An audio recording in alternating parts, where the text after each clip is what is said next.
অনেকেই বলে সন্তান রেখে চলে যাওয়া নারী কখনো ভালো হতে পারে না। কেউ কেউ আবার সহজেই তকমা লাগিয়ে দেয় চরিত্রহীন। আচ্ছা, আমরা কি কখনো ভেবে দেখেছি একটা মা কতটা কষ্ট পেলে এমন সিদ্ধান্ত নিতে বাধ্য হয়? একটা মেয়ে যখন মা হয় সে শুধু একটি সন্তান জন্ম দেয় না, সে তার শরীর, তার ঘুম, স্বপ্ন সবকিছু বিসর্জন দিয়ে সেই সন্তানটাকে গড়ে তোলে। 10 মাস পেটে ধারণ করা, প্রসবের যন্ত্রণা, আর তারপর প্রতিটা মুহূর্তে সন্তানের জন্য নিজের সবকিছু ত্যাগ, এই অনুভূতিগুলো শুধু একজন মাই বোঝে। তাহলে বলুন তো, এমন একজন মা কি এত সহজে তার সন্তান থেকে দূরে যেতে পারে?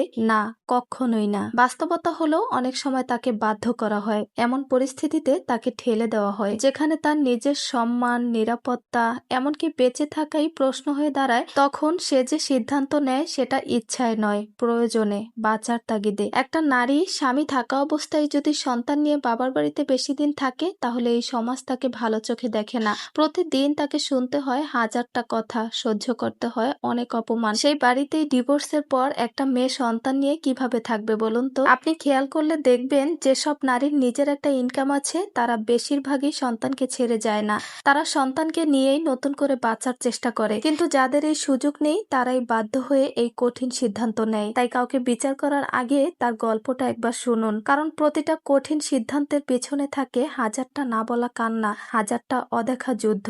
আসলে মা কখনো খারাপ হয় না, পরিস্থিতি তাকে কঠিন সিদ্ধান্ত নিতে বাধ্য করে।